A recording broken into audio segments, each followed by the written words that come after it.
Welcome to the Offshore Club's fun-filled, fact-filled, fast-paced, blockbuster podcast with your host and Offshore Club's family man, Patrick Hiebert, who's ready to tell you how you can live the good life at a great price.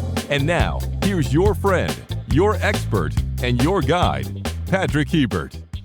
Hi everybody, this is Patrick Hiebert again. I am with my lovely wife Andrea here. Dr. Andrea is a pediatrician from Ecuador, and as you know, I'm from Canada, and we met in the middle in Nicaragua. But today we are in Casco Viejo in Panama, and it's like another entire community to meet and get to know, and it's a beautiful place. Let me do a quick surround. You have some really old architecture buildings. I don't know if you've been to Casco Viejo, but it's a very cool place in Panama. And we're in the background, we have a hotel. Anyway, we're back here now. So Andrea, talk to us about community. You came from South America, obviously, from Ecuador. You came to Nicaragua. We're in Panama now. We lived in Belize for a couple of years. Mm-hmm. What do you think of all the communities in Central America? It's a big question, I know. Yes.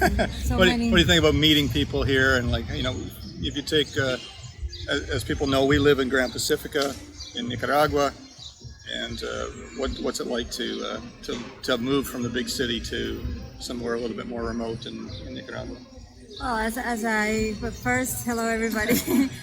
First of all, for me, I never thought that I was going to live in Central America. Like, that wasn't ever my focus. I always thought that I wanted to move from Ecuador to another country, maybe for a few years, just to feel different cultures.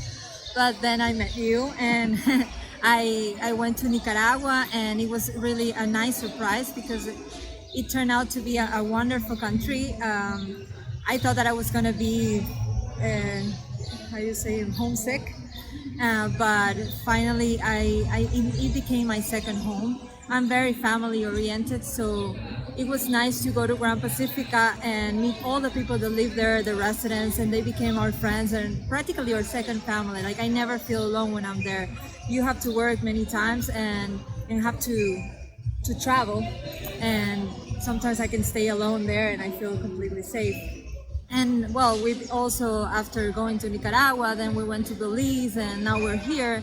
So it has been quite an adventure. Like, I cannot complain. It's been amazing, and meet different people from all those countries. Awesome. Now, I always make you do this part when people ask, "How did you guys meet?" So I'm going to put you on the spot here and say, "How did we meet?" And obviously, you can talk a little bit about help themselves and what as a doctor coming down to Nicaragua and helping out people, and how people can in the communities can kind of get involved with different community things, right? Yeah. So now it's my turn to tell the story. Yeah, it's your turn. It's always your turn. You know it. So, well, we met on Facebook. We had in 2016 we had a terrible earthquake in Ecuador. And we went there, some doctors and many people who wanted to help. We went to the place where this earthquake happened, and we also made a Facebook group, and we were looking for also foreign foundations to see if they also wanted to help and come and send any how do you say when you send donations, things like that. So I found help themselves, and I wrote you, and you were the guy who responded, and we started talking about the earthquake, and I said that if you're also working in other countries in Latin America, and you said that you were doing at that moment you were doing it in Nicaragua. So I started seeing the pictures and the videos that you posted there, and I thought that was amazing. And you also said that you did medical missions, and I said, oh, I would love to do that in another country too. So you told me that it was going to be a medical mission like in a few months, and I said, I would love to come, and you said, yeah, you should come. And the thing is that you asked me to be your friend in Facebook, and it was all a trick to get her to be my friend. And then we started talking, like he befriended me. I said yes like in a month after that. And then it did take at least a month.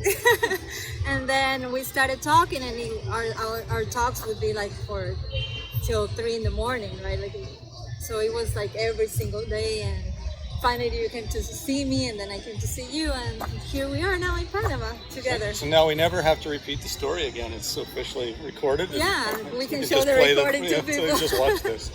Yes. But what's your favorite things about the helping out in the community and volunteering with helping help themselves in Grand Pacifica? Well, that's the kind of job that I always wanted to do. I studied medicine, and I worked in a hospital. I worked in private practice, and it was really rewarding. I love the emergency, and I love all the things that I learned there, but I always wanted to be more close to the people, because I knew that in an emergency room you do help people, but you cannot keep seeing them and help educating them, because they always come back. So I wanted to go to the root of the problem, and that is in the villages. So that's what I liked about the work that we were doing in Help Them Help Themselves, because the medical missions for me are something that really goes to the people. You start meeting them, and you start like knowing every family, and every time we came back, they knew us already, right? Like I knew, I saw you, I knew you before the last time that we came. And I believe that constant education of people in the villages, and helping them learn how to take care of themselves and how health is important, it does make a place work better and not get to the hospital. You know, there are so many diseases that can be prevented just by being well educated in health. Awesome. What would you say to people that are interested in moving down to a country like Panama here, and Casco Viejo is very cool. We're probably going out to Boquete, David area next week. We have a property over there that we need to start getting things going at. Obviously Nicaragua, Belize, Costa Rica. What would you say to people, potentially moving down to Central America, and how they'll feel comfortable and fit in? Yeah, I would say that first you would find weather that never changes. You always have a tropical weather. I do like hot weather. We're sweating right now. Yeah, but it's a little warm right now. It's warm, but it's very nice that to be next to the ocean. We love being next to the ocean.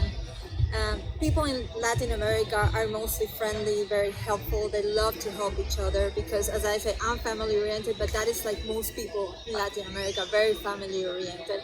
So you will find a sense of community. You will never feel like you're alone.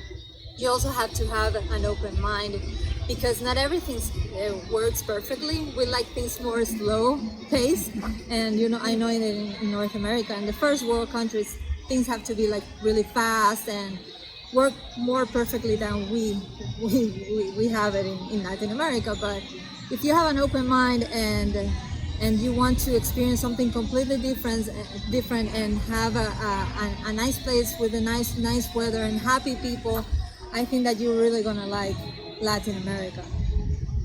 Awesome. Well, thank you very much, baby, and we'll have another episode next week. Actually, we're going to be talking about the turtle sanctuary again, kind of part 2 of the turtle sanctuary, where Andrea and I stumbled upon a nest just a few days ago at Grand Pacifica, and were able to put it in the sanctuary, which is very late in the season, because typically 2 or 3 months ago is when the turtles stop laying for the season. So it was a pleasant surprise, and a lot of people have been interested in helping out with the turtles too. So we're going to keep that series going. So thank you very much, and we'll talk to everybody again soon. Bye-bye. Bye. For more information on the Offshore Club, or to contact Patrick Hiebert, visit offshore.club today. Offshore.club. That's offshore.club. See you next time at the Offshore Club.